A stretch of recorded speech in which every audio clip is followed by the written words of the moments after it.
to the neighborhood where it feels like your childhood. Your friendly neighborhood guy gives it her all, bringing you the local haul. All kinds of comics, classic and new, Marvel, DC, and indies too. Readers and creators in unity. Welcome to our community. Hello, everyone. Welcome to the Nerdy Neighborhood, and welcome to your friendly neighborhood comic show. I'm your friendly neighborhood by Lauren, of course, and this is our 23rd episode, or Huddle. I hope everybody that has been affected is staying safe out there with Hurricane, Tropical Storm Ian, all that horrible stuff. Hope everybody's taking care of themselves and hope everybody has power. If you don't, hopefully you'll catch us on replay. Totally understand. No judgment there. I hope everybody is joining the live chat soon. Excited to see you all today. I did want to kind of treat this like the little red carpet today because, you know, celebrities on the red carpet get to be like, oh my gosh, what are you wearing? Well, I'm wearing a Lost in Comics t-shirt. I don't know if you guys have heard of them. But they're a lovely YouTube channel. They just had their monthly live recently. So if you haven't checked them out, you should go check out Lost in Comics. Chris and David are super duper awesome, and I'm just always happy to support them in everything they do. Without further ado, let's go ahead and jump into our first segment.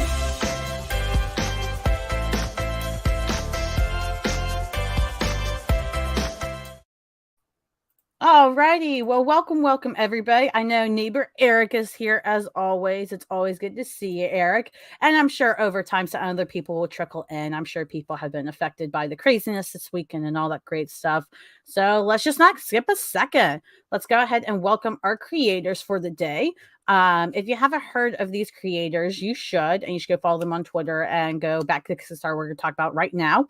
But we have two great creators that are behind a project called Frankenstein the Unconquered. They're both super awesome. They have other projects too, but this is one we're going to highlight today. Please welcome Wells Thompson and Dalton Shannon. What's up, guys? Hey, how's it going? It is good. Hey. I like Wells' little intro there. That's the energy we need. Got the Vogue going on. You know it. That was a very exciting introduction for the podcast. I enjoyed that quite a bit.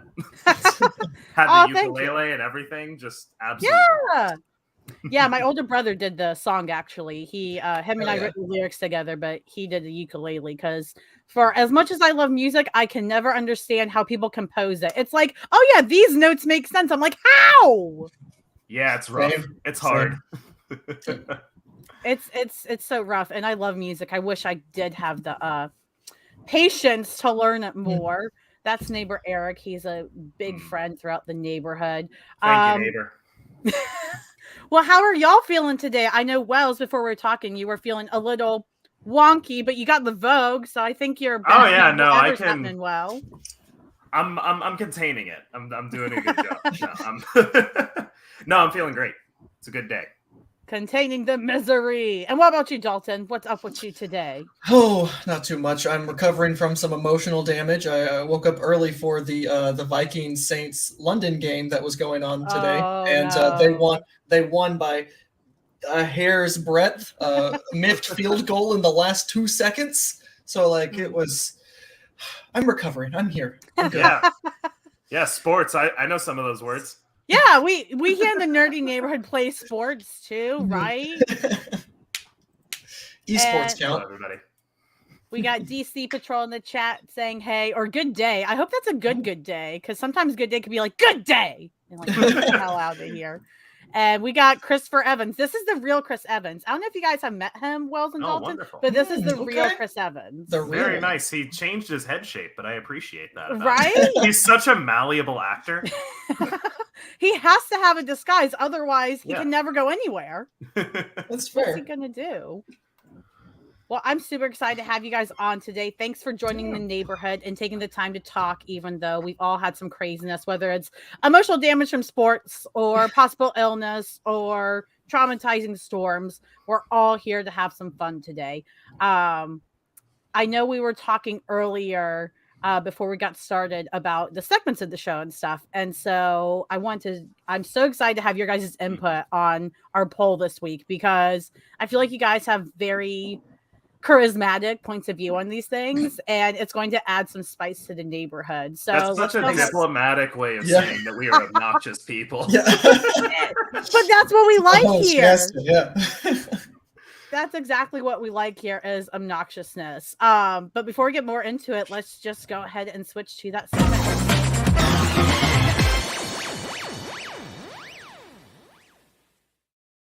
All right, our poll results this week, everybody. So this week, y'all voted on a poll that you guys actually chose on last week's show, which was for our first neighborhood lawyer. This is not our only lawyer, because I feel like if it was, people would get shot, and not in a good way. It's just not acceptable. So this week's poll results were for the neighborhood lawyer, of course, and this was our poll. In case you guys missed it, we have 40 votes. Our top nominees that made the poll were Harvey Dent, Howard the Duck, She-Hulk, and Foggy Nelson.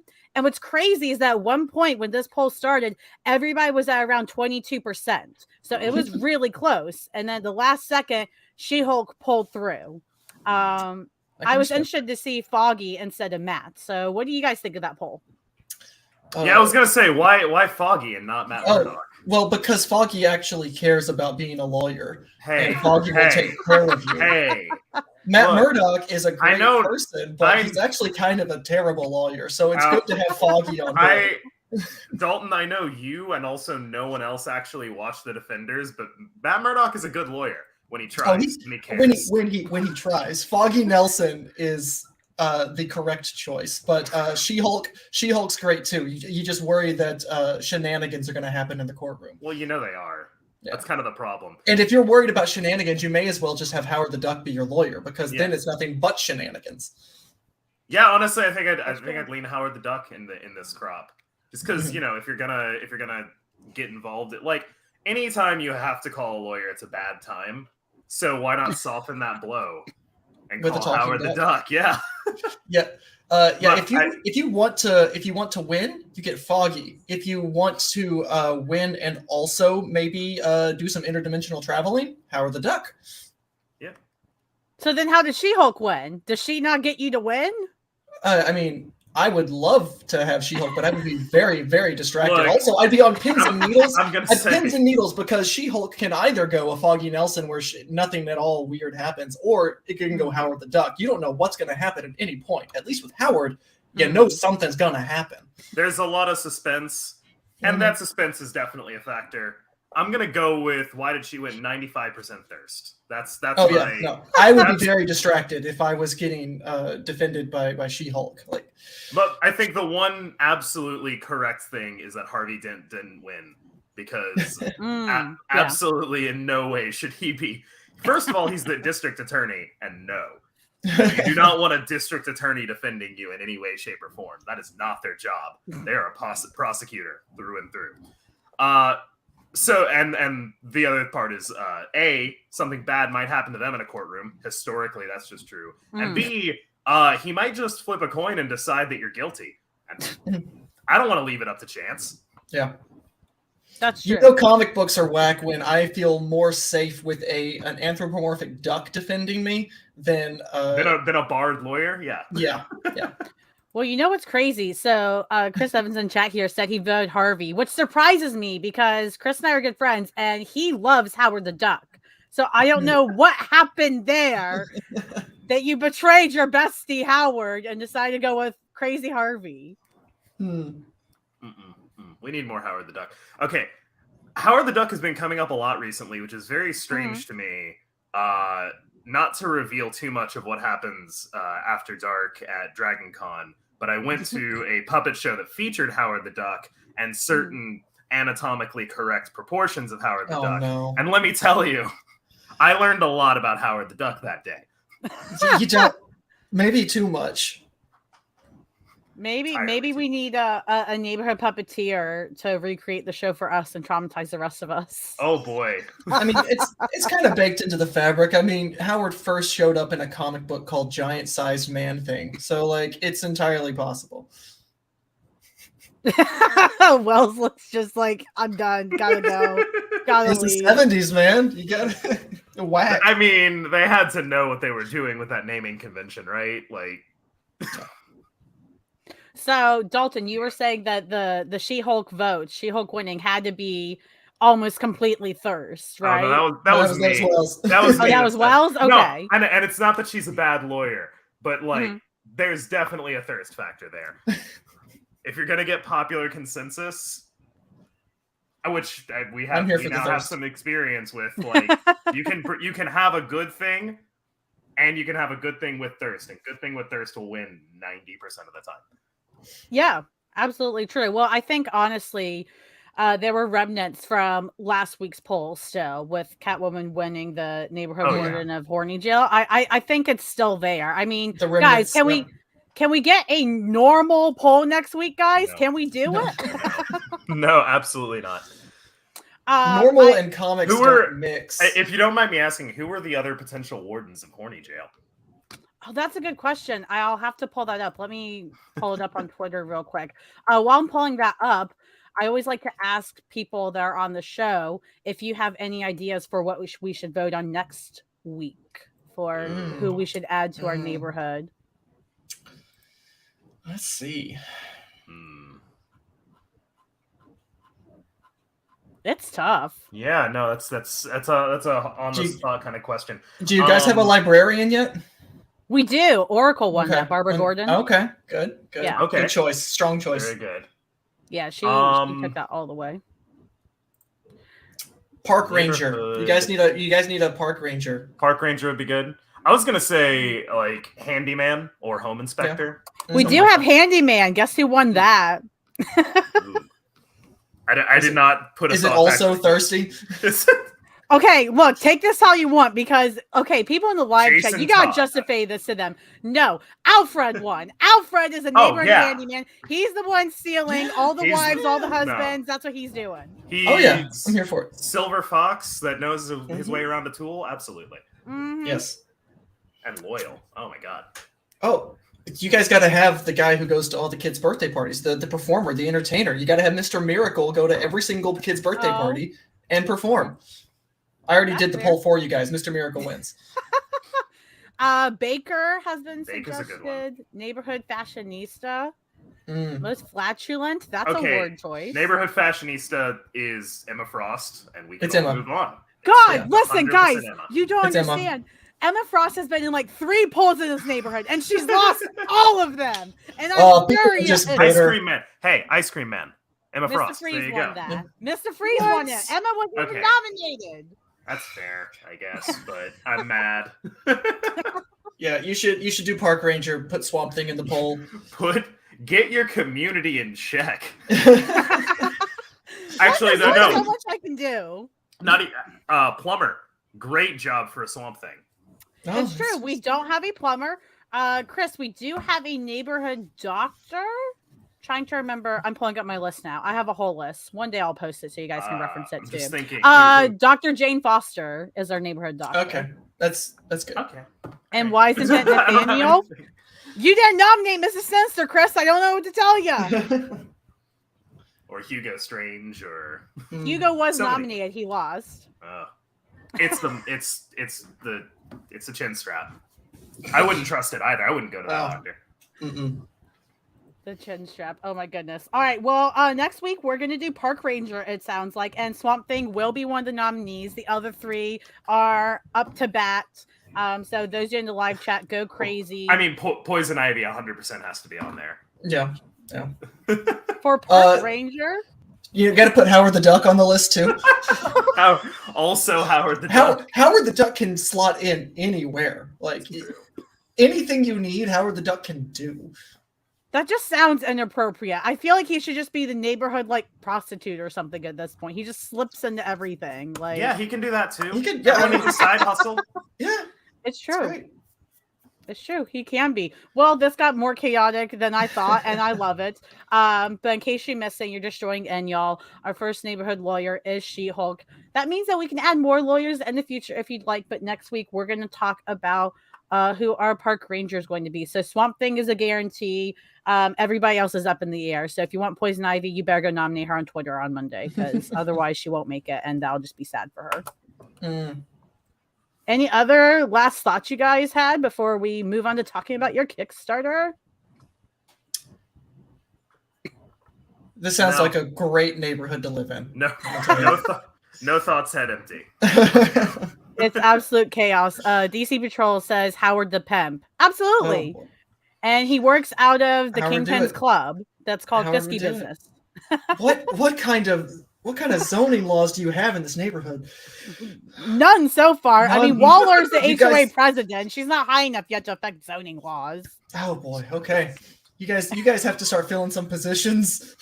We have a prison next to a library, next to a school. And the ice cream man just goes back and forth between all three. It's wild. Probably. Chris, why do you want Mr. Sinister for what? Park Ranger? What's he going to do in the bar? I think maybe fashionista, because Sinister is a bit of a fashionista. Absolutely. Yeah. It gives Emma a run for her money, honestly. I still vote Emma. No, Emma needs to win something. Yeah. She won that Hellfire Gala, let me tell you. Ugh, thank God. She's got to win something. Okay. All right, guys. Well, let's go ahead and get into it. Let's get into your Kickstarter with our next segment here.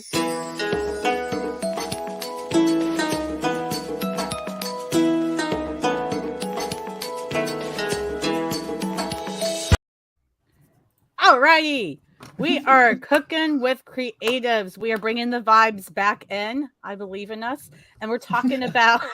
Well, are you trying to be the fashionista now?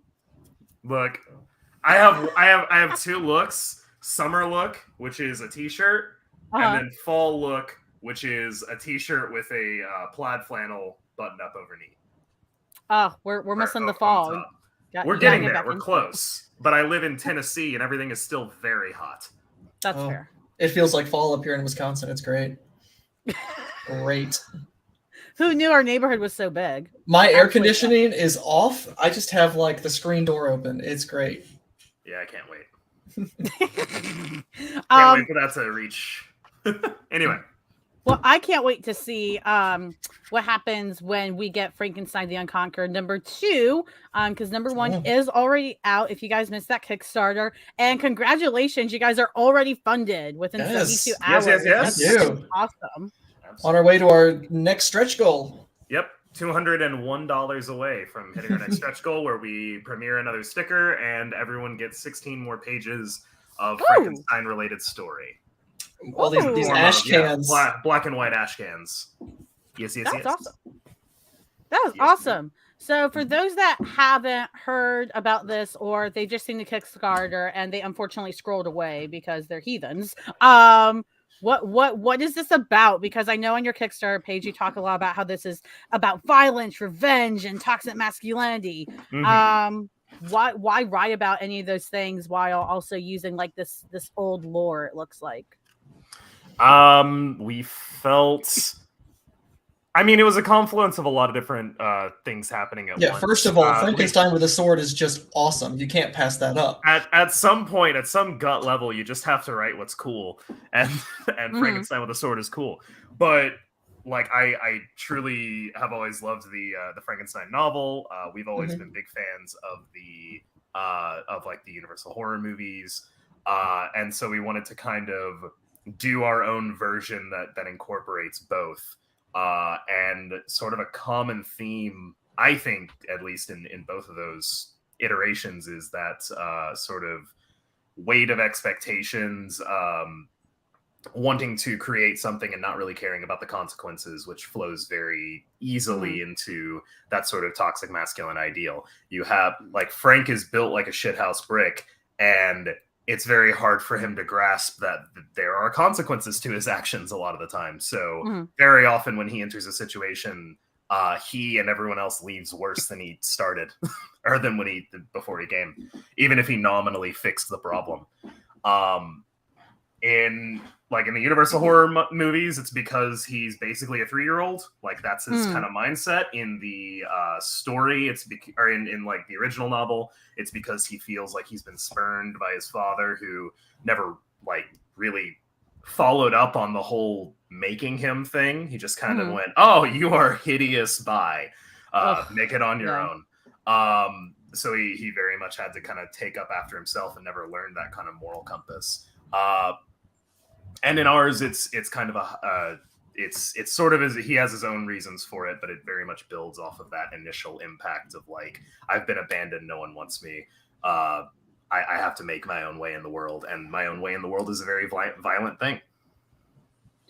Yeah, and I mean, these preview pages, number one, are absolutely gorgeous. Who are the artists and such that you have on this? Oh yeah, we've got Mary Landreau on illustration. She's great with that heavy ink line, the hatching. It's very like mid-90s Image, and it is dope as hell. And Dahlia Maha on the colors, which just look at those things. It's almost like this neon horror, and it's incredible. And then of course we have Nathan Kemp on letters, who makes all of our silly words look very nice. Indeed. Yeah, it's crazy. And honestly, this page in particular like gives me very King the Conqueror kind of vibes in terms of that time travel and stuff. So what is happening with the Beast, as you call it, on the Kickstarter? What exactly is happening with the Beast throughout this? So after the original novel in this universe, it happens 100%. At the end of that book, he goes out into the Arctic, sinks into the water, and freezes to death.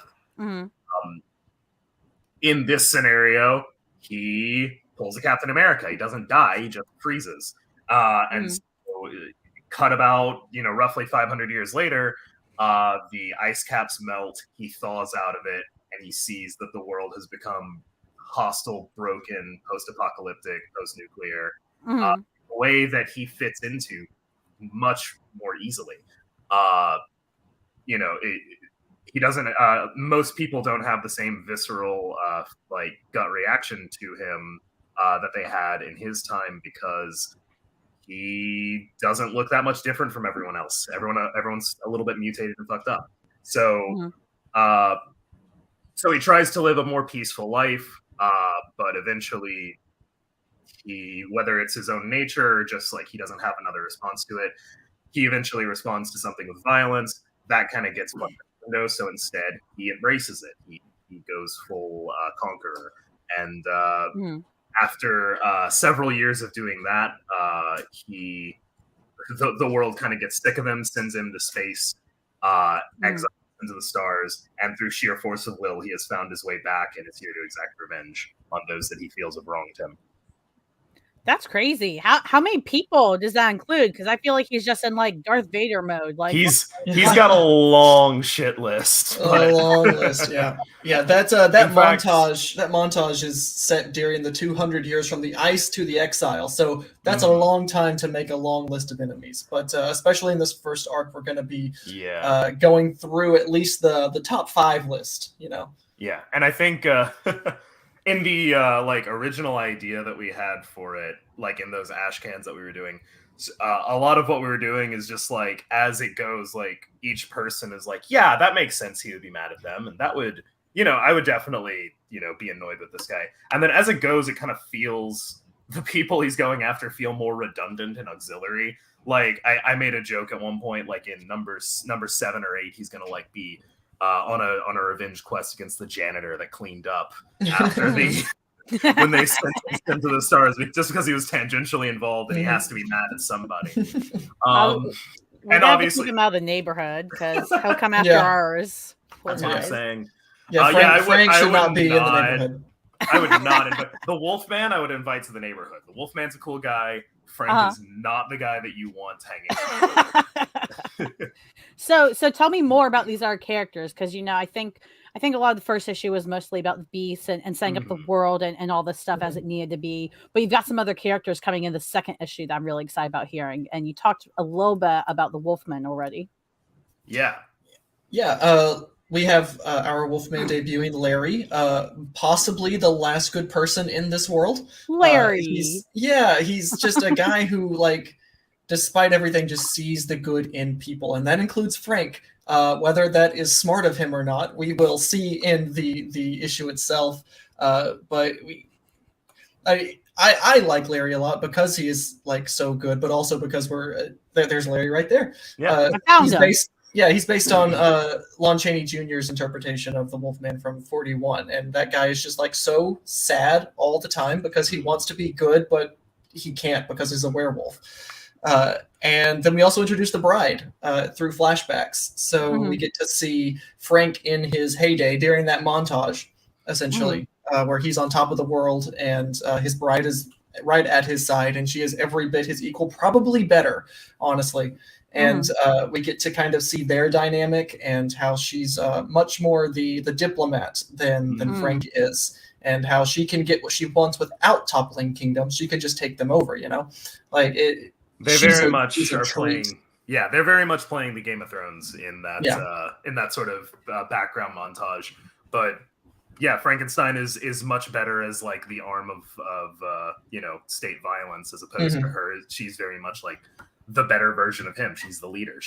She can find compassion in people and twist it, frankly. She's in many ways both his better and more likable, and also more sinister.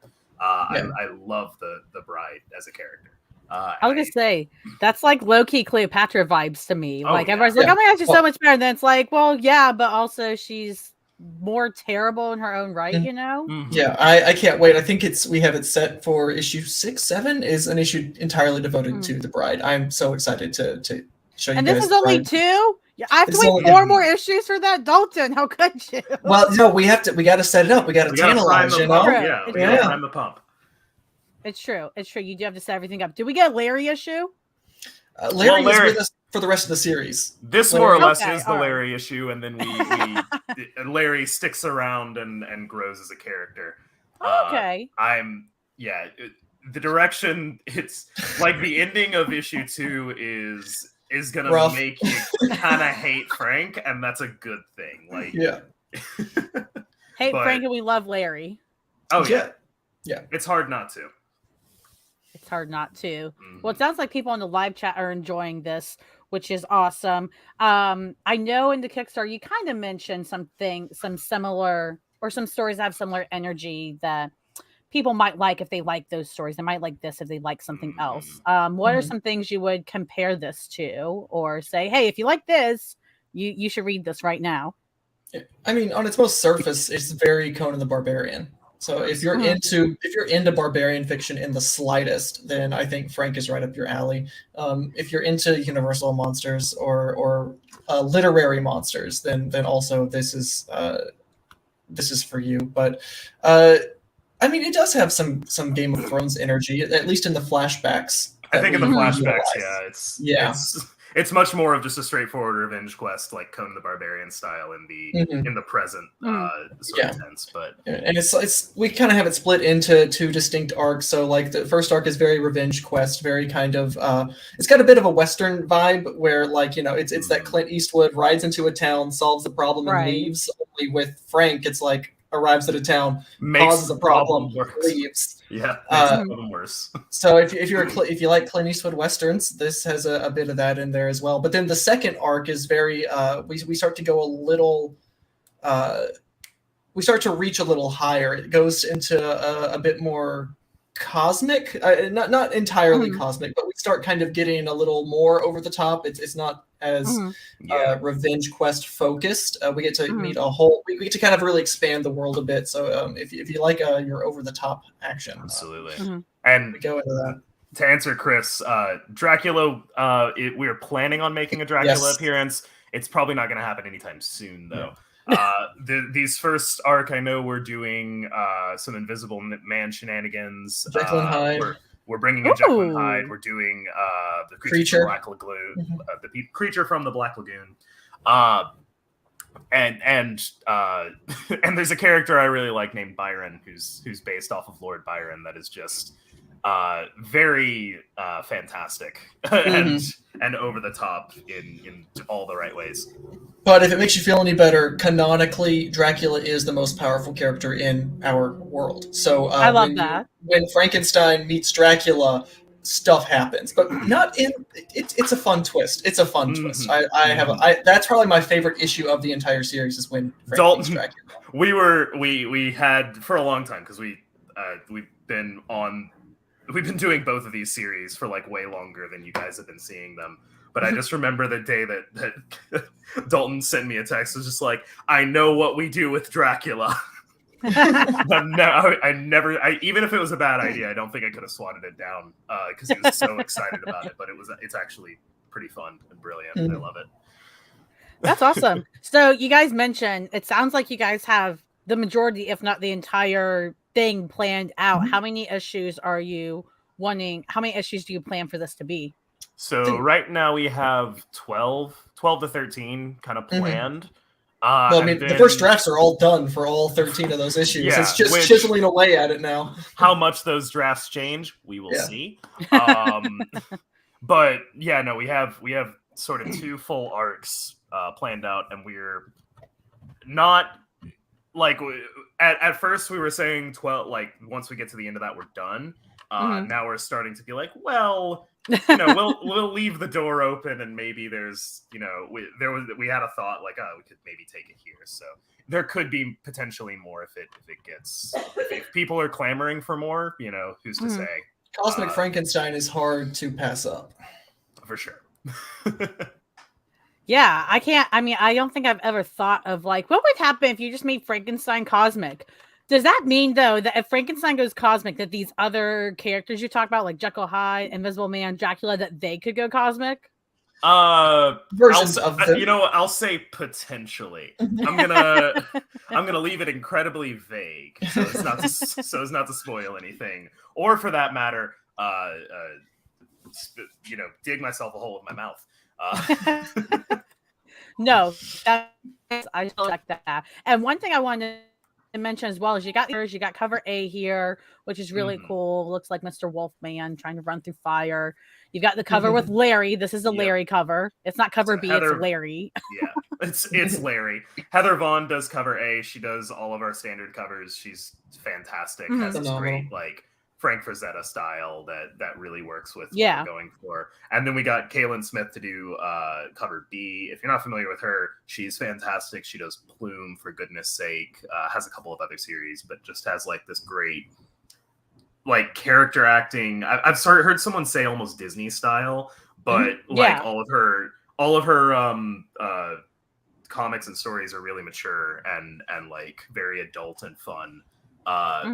While maintaining that sort of stylistic sense. So I thought she was a great choice for this particular cover. And I'm obsessed with her art, and she's just a wonderful, fantastic professional person. So could not have been more happy to have her on this cover.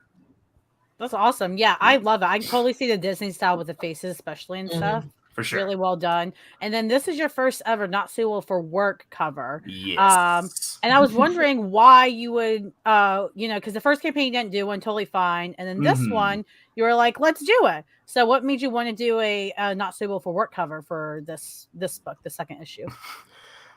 The diplomatic answer is it fits the tone of Frank a lot better than some other series. But the real answer is it got people to donate.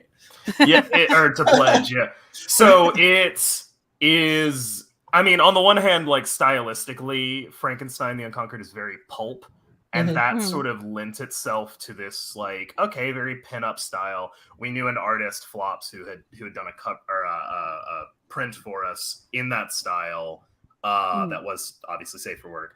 And so it kind of came together as we were looking at like, okay, well, what new ground can we cover? What's something exciting that we can give to our backers to make them more interested in the product or in the comic itself? Like that we had this idea and everything sort of kind of fell together.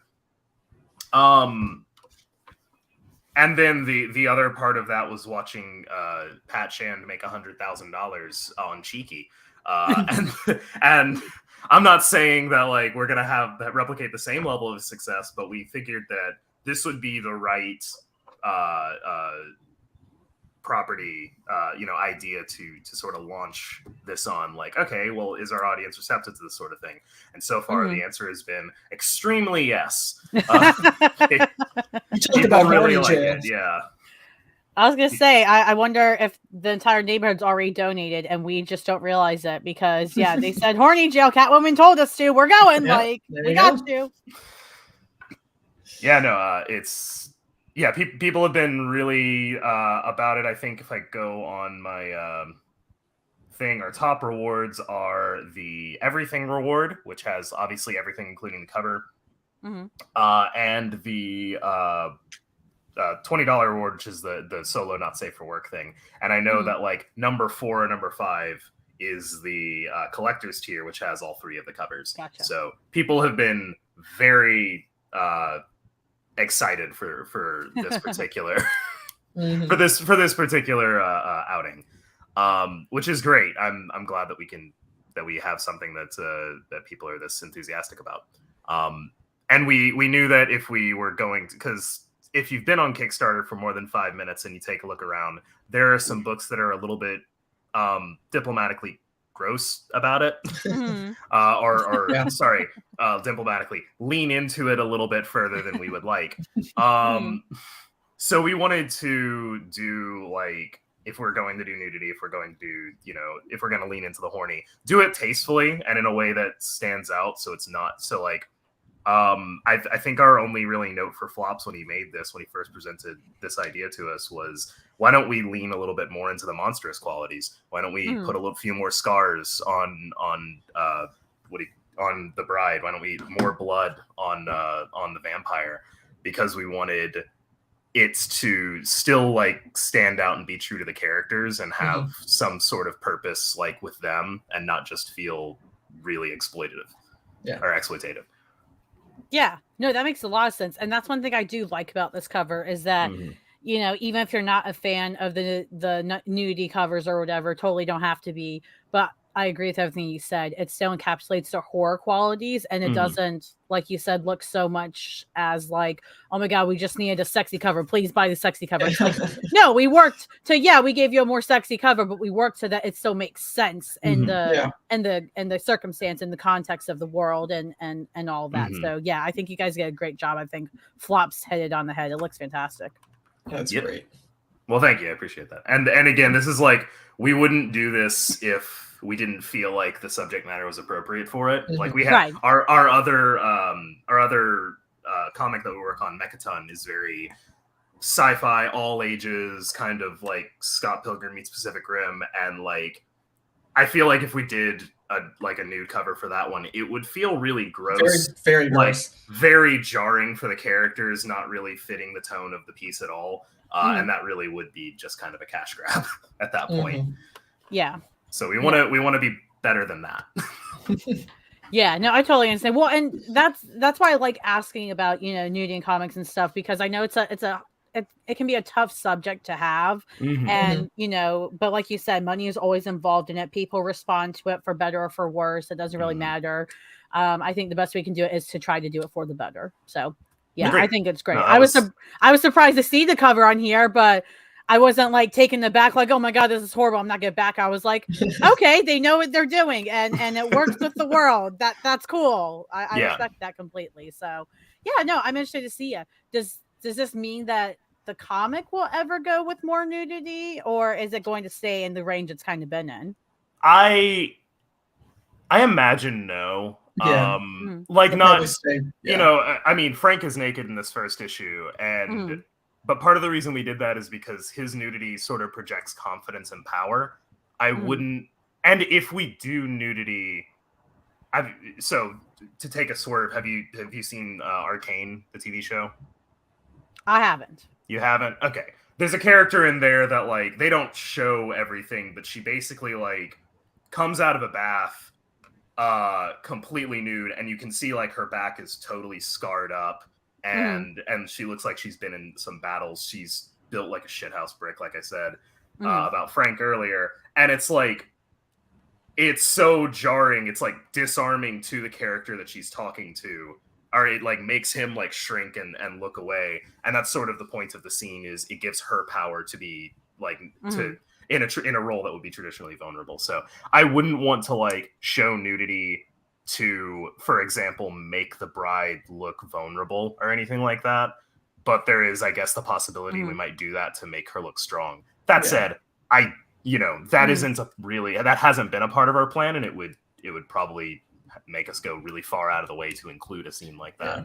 So I don't see that happening in the actual artwork, in the story of Frankenstein. If anything, it'll be those tasteful shadows that Mary did in the first issue. I don't write mentally in the nude, so I don't ever just think to make characters naked. So like I don't see it happening.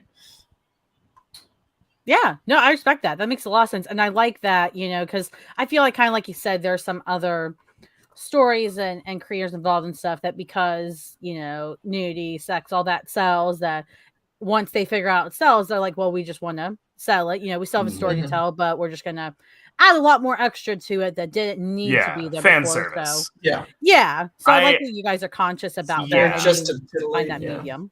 And I'll be honest, like as a fan, like as someone who enjoys media, whenever there are those fan service scenes, it always strikes me as really unnatural and takes me out of it and kind of lowers my respect for it in general. So I think the covers are a good place to explore that. We're like in a way to, in the same way that like with the Kaylin Smith cover, like this is a way of exploring this story through a lens that we don't normally see. So I think that the covers will be a good place for it, but I don't see it being like a main feature of the story itself. Yeah. Now, if we ever decide to sit down and do a story like that's about sex or about like, that sort of thing, then yeah, we wouldn't shy away from it. But it all depends on what story we're telling and what's appropriate for that. This is a story about, violence and toxic masculinity and things like that. So it makes more sense to show off like how scarred up and mutilated Frank is.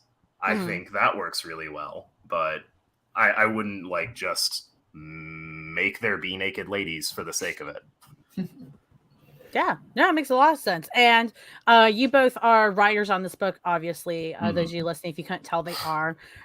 So before I ask you guys, I want to just let people in the live chat know if you have any questions for them before we wrap up in the next, probably 5 to 10 minutes, feel free to throw them in the chat. I'll make sure we get to them. But for you guys, Wells and Dalton, what have been your favorite parts to write? For issues 1 and 2, obviously, because we don't want to spoil the future issues. Generally,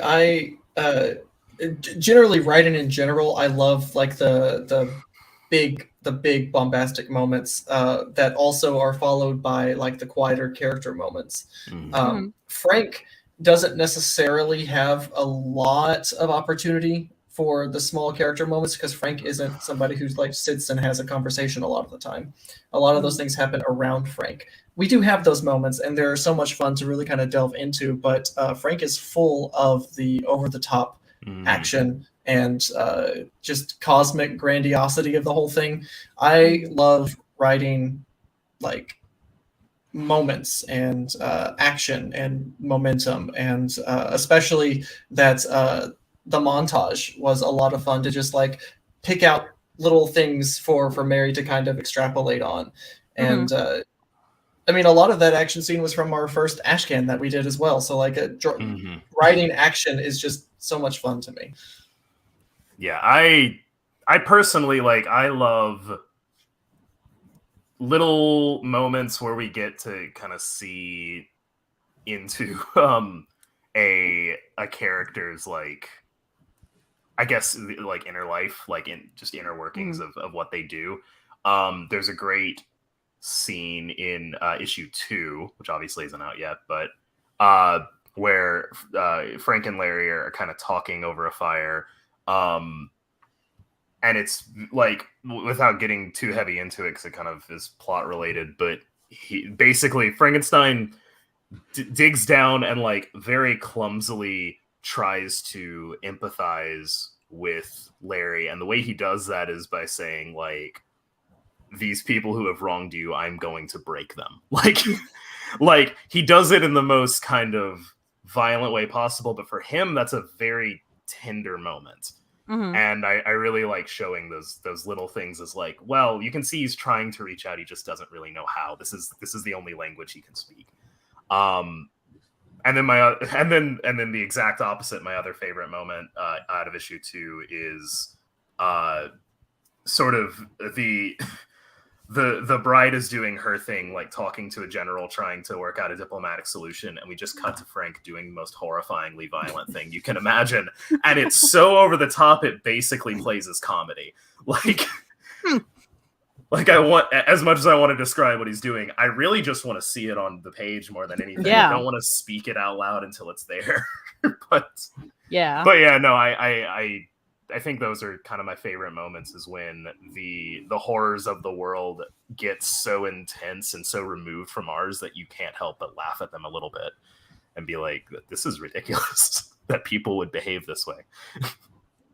Yeah, and I like that you talked about, you know, for him, the only language he understands is violence, but more specifically how you said that, like, him offering this crazy violence in order to protect or show his care for something or someone, like, that means a lot coming from him, but, you know, most of us would still be like, no, like, absolutely do not do that. Like, why would you say such a thing? But to him, it's like, what's wrong with you? yeah, but to him, he's like, what are you talking about? I just threw my heart out for you and you just stepped on it. Why would you do that? Like, what the heck? So it almost sounds like with Frank's character, I mean, if it were a completely different story, obviously, but you could take his character and write it in that more comedic way you're talking about. For sure. Where he just doesn't get it. I don't know if anybody here watched the show Supergirl, but I did. And it was a mess. But one thing that was hilarious was when this like Russian version of her or whatever came, Red Daughter, and she was just like, she just didn't know stuff like that either. She was just like, oh, I'm just gonna do this dumb thing. And it's like, that's not socially acceptable. You absolutely cannot do that. So fish out of water. Like that. Yeah, the fish out of water is always great. But in Frank's case, it's like he's so deep in the sauce. He's kind of it's the opposite. He's so deep in it, he's incapable of recognizing, like, maybe we need to take a step back. Maybe we've gone astray at some point.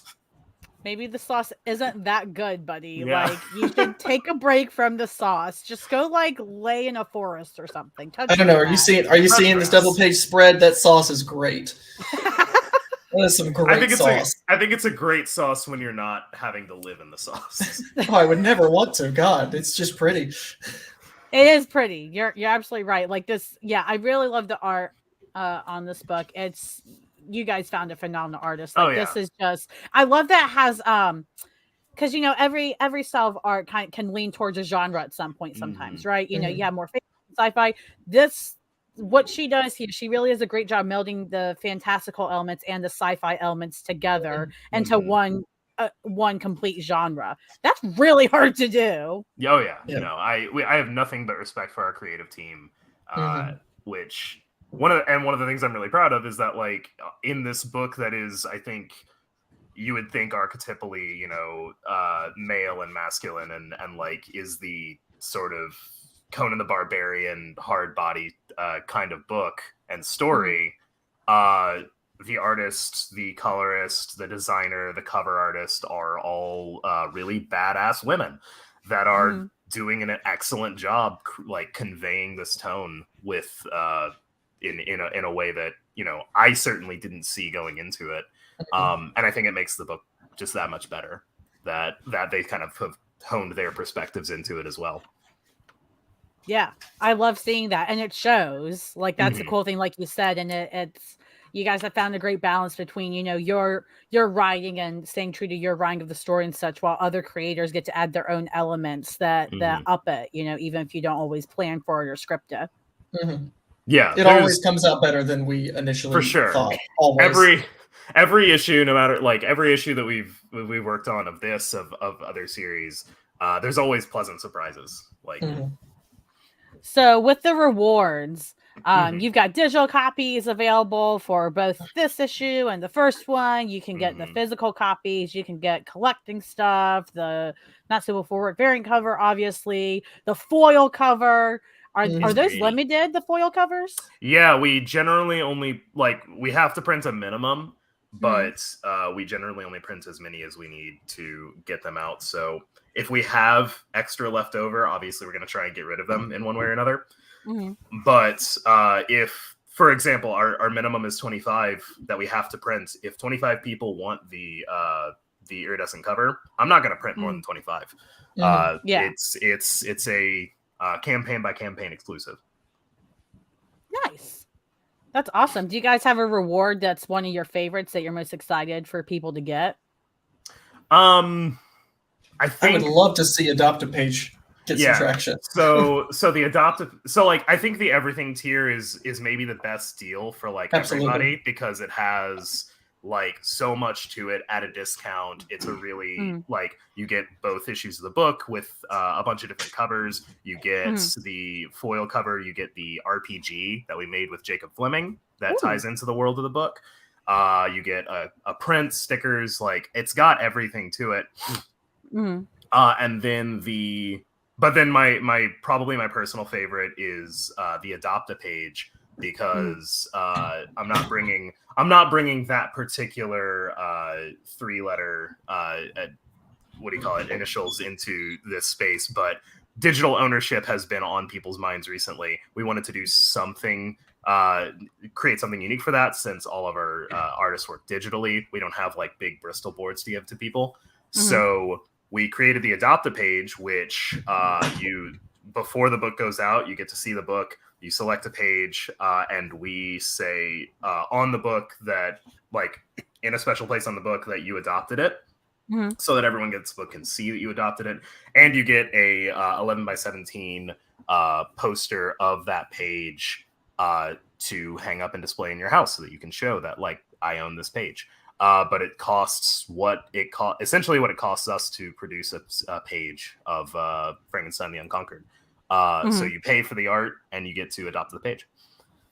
That's awesome. I've never heard of such a thing with Kickstarters and such, but I think that's a really clever idea to, like you said, do everything you're mentioning, but also give fans something they really want that they can't get any other way. Yeah, no, absolutely. And there has been a lot of clamoring for people like having original pages. People like having those original works of art. So if there's a way that we can make that happen, despite the fact that, again, this is all done digitally, I think it's a worthy endeavor. And on paper, the response has been very good.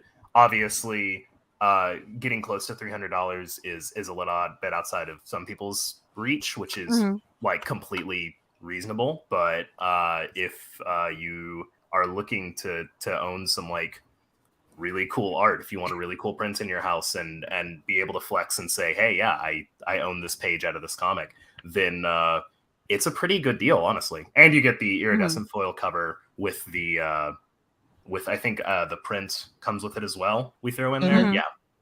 So you get issue 2, the foil cover, and the print all comes with it. Yeah, that's a great deal. I mean, for original art, for original pages, you really can't beat that in general. I imagine that. Has somebody, if you know and can say, I don't know if you can, but has somebody already gone this page? I'm assuming somebody's got this double spread already.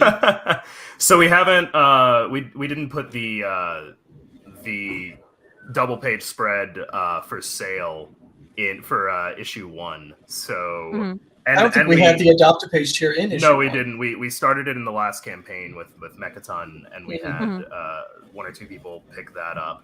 The answer is I have it. Yeah, we currently own the spread. Maybe if we go back, and I imagine that when we do the trade, we'll go back and re-put up for adoption all the pages that didn't get adopted the first time around. So that double page spread won't be available until the trade comes up. But if you have your eyes on that, wait for the trade, guys. Wait for the trade. You'll get your chance. Time is everything. Well, as Chris says, I like the sauce. It's great sauce, right? It. Good sauce. It's a tasty sauce.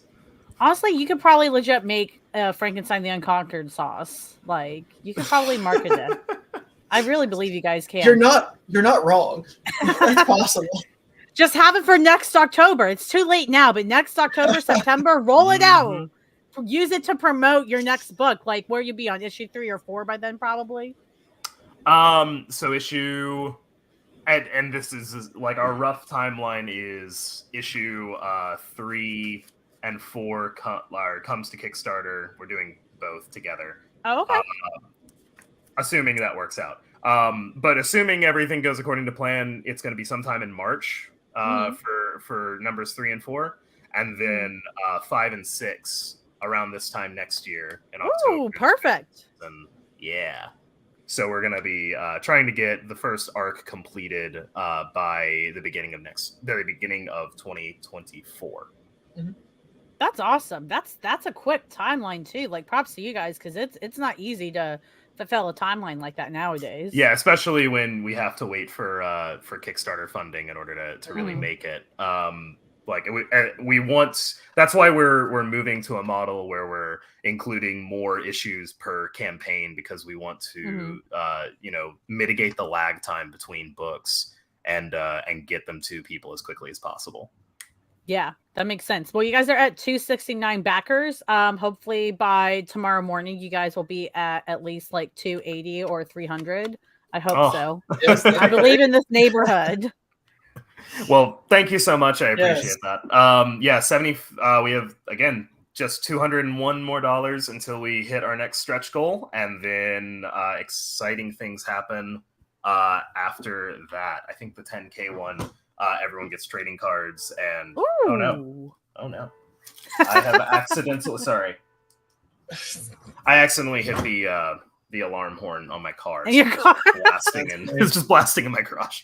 Your car really said, "Include me, please." Oh yeah, no, it does. No, we're including. Yeah, everyone gets trading cards, and then we're putting something else up for. Oh yeah, the Not Safe for Work goes into a that's right. 11x17 print. Yes, so an oversized print of the Not Safe for Work cover. So if you want to put that on your wall, if you never want your parents to come visit you, it's a. If you live in horny jail, you might as well, guys. You might as well. You might as well. Might as well. Well, awesome. Well, those of you watching, if you haven't already, be sure to I put it in the description of this video. If it's not there, I'll double check, but it should be. Make sure you go back this Kickstarter. You can get a digital copy for like what, $5 or something, or you can go adopt a page and be the coolest one in the neighborhood. I'd love to see if you guys adopt a page. Tell me what page you adopt, because I'll be jealous. So I'm excited. Anything last minute about Frankenstein the Unconquered you guys want to share, Wells or Dalton? I hope you guys like it, because I like it a lot. Your brain is not prepared for Frankenstein the Unconquered. I don't know. You guys have only gotten a brief taste of this neighborhood. This neighborhood, they'll find ways to take it to the next level that you guys could never dream of. I have faith in them. Good. I need unimaginable Frankenstein, because after 13 issues, I've imagined quite a lot. So I need some new material. Absolutely. Actually, this seems like the right. You introduce yourself as unambiguously bi, which is great. Yes. Neighborhood bi.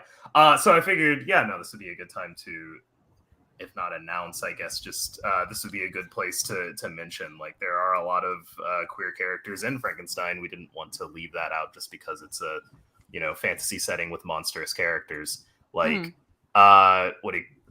Larry is canon gay. Larry, join Larry. the gays. Absolutely. In number 3. Mr. Hyde and Byron are dating, which is great. Yes. Super over the top. I mean, if you're writing Lord Byron and he's not wildly bisexual, you're doing it wrong. Valid. Yes. Approved. Yeah. Anyway, I just wanted to because I don't really get the opportunity to talk about like inclusion and stuff like that in this particular property, but I did want to bring that up is we try to include as much like diversity in our characters as possible.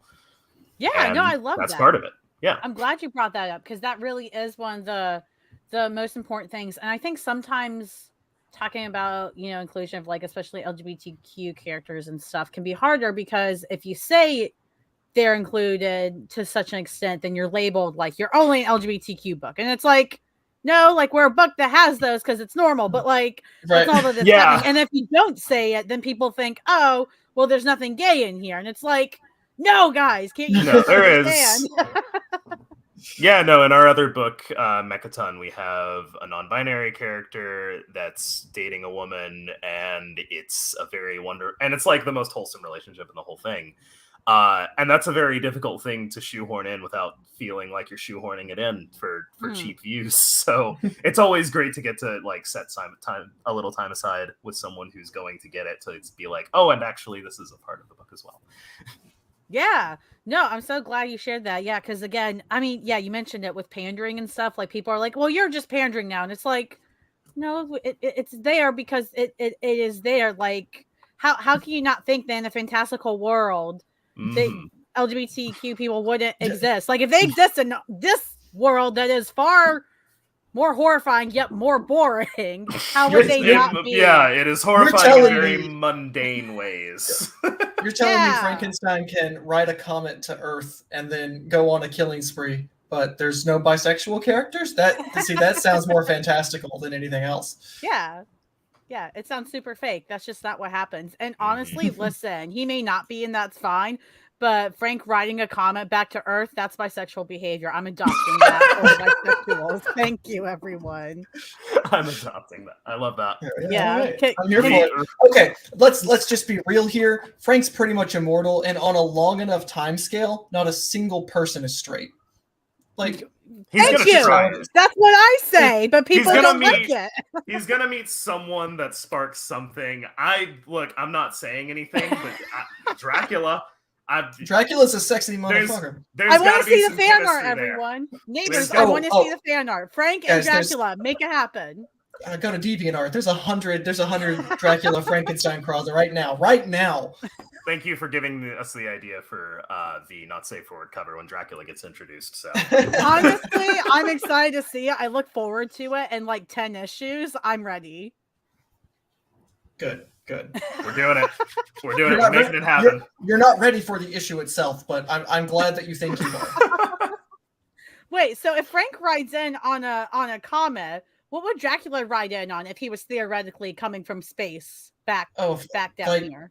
Like some sort of gothic chariot, obviously. The dude is extra. Yeah. Dracula is extra. With like horses made of stardust and a chariot broken off from the rings of Saturn. Like, yeah, no, absolutely. The rings of Saturn. I love that. Man, you guys put two things, my favorite planet and a vampire together. Just write that book. That can be a spinoff. You can expand the universe. It writes itself. Who knows? There's lots of potential. A lot of material. There's a lot of potential. Chris says, I'd like to think he has a rocket coffin. That's how he gets off. That's how he gets off Earth, but he has to come back somehow. No, I like to think that one of Dracula's illegitimate children just like has a coffin as a skateboard, and he just kind of rides it like the Silver Surfer out in space. That would be pretty dope. I'd like to think that if Dracula ever like made it out into space, he would get caught in the asteroid belt and start counting, and just like it would just take a couple 100 years of him counting asteroids before he could move on. Yeah, he just got distracted. Yeah. His lover could be waiting, and he gets back, and his lover's like, where the hell have you been? He's like, I'm sorry, I got busy counting. What was I supposed to do? Look, I think this is deep vampire lore. Not a lot of people know this. I cannot help myself. I am sorry. It's just what happens. Well, I love how unhinged this has gotten. The next chapter will be Dracula the Unhinged. Dracula the Unhinged. I was gonna say, Dracula confirmed ADHD gay vampire. Mm-hmm. Look, Eric wrote it out first. One asteroid, two asteroids, and he just keeps going. Love it. That's great. Listen, if you guys need me to sign off legally that you can use that idea as a name, I'll sign. Just DM me. DM me. Love that. It's cute that you think we need your permission. That's true. That's true.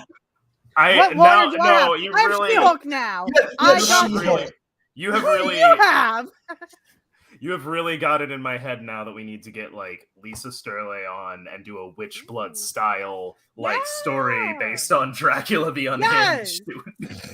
Yes. Excellent. excellent. Perfect. We have infected you. See, the neighborhood has infected another one again.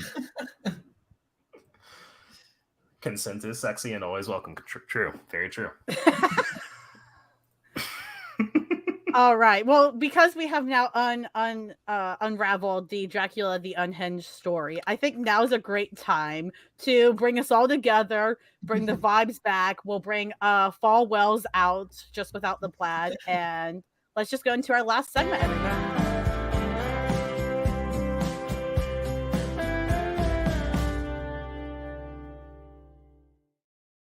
All right. So this is our last segment where we just get to wrap things up and all that great stuff. I always like to ask y'all, what are you guys looking forward to next week? Any nerdy stuff? It could be comics, it could be movies, it could be TV, literally anything nerdy that you're excited about. Next week. I mean, it's I guess it's not next week, but later today, another episode of Hot D hits the air, and I'm excited for that. Hot D? House of the Dragon. Oh, see that I don't watch Game of Thrones. God damn it! I've read all of the mainline books. My wife has read all of the auxiliary stuff. We're a Song of Ice and Fire, which infuriates me because I got her into the whole thing like years after the show started coming out, and now she has eclipsed like the amount that I've read and knows more about it than I do. It's infuriating. But yeah, no, I absolutely love, as far as fantasy worlds goes, is absolutely my favorite place to be. Other than that, Crash and Troy #3, I think, comes out this week or very soon. Excited about that. Crash is a bisexual disaster, so right up your alley. I love that for me. Mm-hmm. They used my likeness and didn't tell me. I'm calling She-Hulk. You're better off with Howard on that one. Damn it! I'm in this comic and I don't like it. No, that's what I'm looking forward to. Dalton, what about you? I just want to say, for the record, I think it's very telling about Wells as a person that his favorite fantasy world that he just loves to be in is Game of Thrones, because that is depressing as shit. And nothing says Wells quite like Sad Boy Lit, so it works. It works. Damn. Well, I kid. So nothing like brand new happening next week that I'm hyped for. But over the past 2 weeks, I have accumulated a massive reading pile of Ann Nocenti and John Romita Jr. Daredevil comic books that I am going to be just absorbing directly into my bloodstream. And he sleeps on it at night like a pillow, so they just absorb in. Dude, there's like a whole textbook of cartooning in these books, and I'm so excited to look at it. It's gorgeous. Gorgeous stuff. That's awesome. I love it when we get enough back issues that we can just kind of focus on those for a while and kind of take a break from the new stuff, just to kind of cleanse our palates and things like that. Yeah, the big two publishers aren't putting out a ton of great stuff, so I'm happy to just go back and look at some pretty art.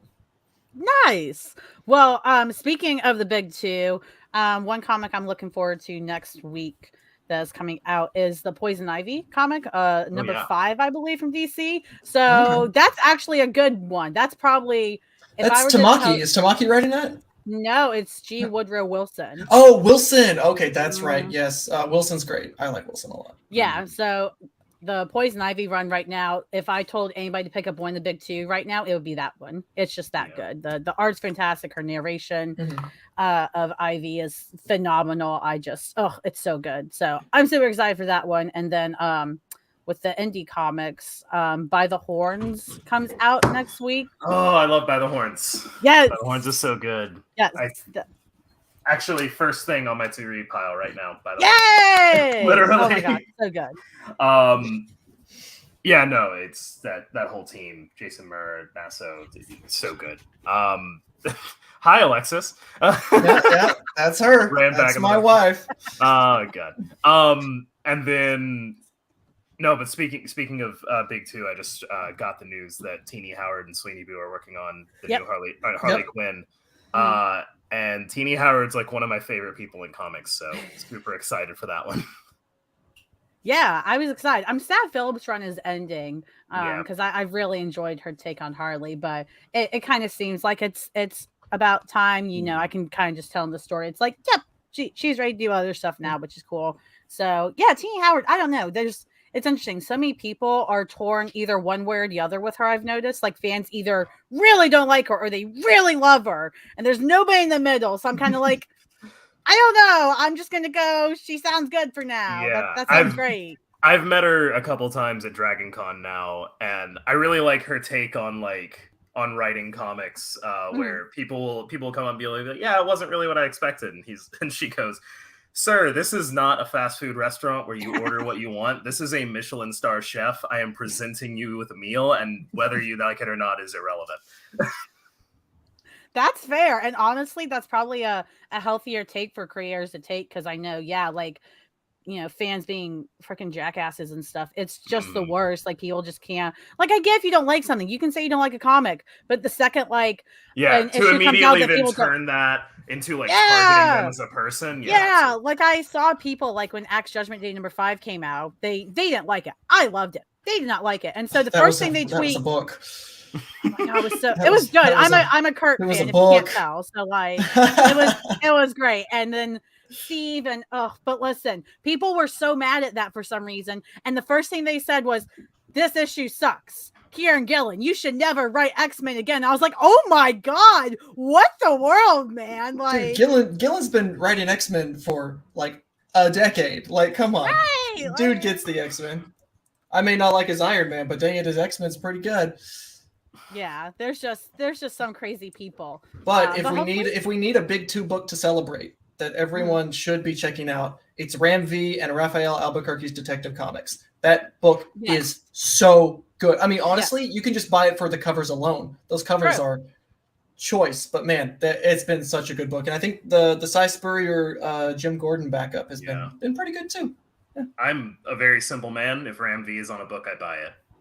Yeah, that's how I ended up buying Swamp Thing, but I also like the Swamp Thing was so phenomenal. Good. Swamp Thing absolutely was so phenomenal. The Mini Deaths of Layla Starr is one of my favorite comics of the last 3 years. Oh, it's a great book. Yeah, Ram V just and the nice thing is that you can always tell, even if I didn't see his name on the book, if I pick up a book and start reading it, I can tell pretty quickly if it's his. Because he writes true to himself. He has his style. He has. He doesn't, even if he has editorial push, like I'm sure every creator does when you're in Big 2, he still writes what he wants, which is phenomenal. Mm-hmm. Absolutely. Yeah, I really enjoy him. Well, thank you so much, you guys, for coming on. Thanks for chatting about Frankenstein the Unconquered. Thanks for adding more chaos to the neighborhood. It is always welcomed. If you guys want to just tell us, more about where we can find you, plug yourself away. Absolutely. My name is Wells. I'll go first because his is less complicated. My name is Wells Thompson. You can find me on Twitter. That's where I'm most active, at Wells Thomp, spelled below. You can also find my books on ko-fi.com, ko-fi, and just look for my name, Wells Thompson. There, all of our indie books are available for purchase. You can also find them on the Kickstarter. That's always available. I am technically on Instagram. That's a very loose technicality, but you can find me at 4Color Comics. And I have a website, wellsthompson.com, that redirects to all of that. Also on the website, you'll find a newsletter, Comics, Cats, and Cocktails, where we talk about all those things. Comics, foster cats, and cocktails. Because I have to put all this other stuff that I do somewhere. But there you can get behind the scenes look at pages and snuggly foster kitten photos and stuff like that. And I think that's everything. I want to say that's everything. So there you go. And I share all of those spaces for the most part. The Ko-fi, my books are there. The Kickstarter, the newsletter, but I am on any social media that matters at Dalton K. Shannon. You just type that in, and you'll see a face with a colander on it, and you're good to go. Mm-hmm. Sweet. So Dalton's easy to find. Wells, we have to hunt for. Maybe we need a little bit, but like I said, everything you can either go to my website, wellsthompson.com, or you can go to Twitter, and everything kind of hubs out of those two. Awesome. Well, thanks again for coming on. You guys are awesome. Yes, I really thanks for appreciate having your us. time. Again, those of you watching, listening, be sure to go back to Kickstarter now. If this didn't convince you, I don't know what will, so maybe you should just do it. Like, do it for the gays or do it for She-Hulk, whatever justification you need. No, you got to do it for the meme. Just do it for the Vine. Do it for the Vine. Do it for the Vine. Vine isn't dead, guys. It's still alive. It's 2022. It's not dead until we admit it's dead. Well, unfortunately, I am not on Vine with this Twitter. I know it's hard, but the show's Twitter is on Twitter at NBHD Comic Show. Be sure to go follow if you haven't already so that you can be involved in the polls. You can be a neighbor. You can be a creator neighbor. It doesn't matter who you are. Just vote and have some fun. And all that said, we will see you guys next Sunday at 1 p.m. Eastern.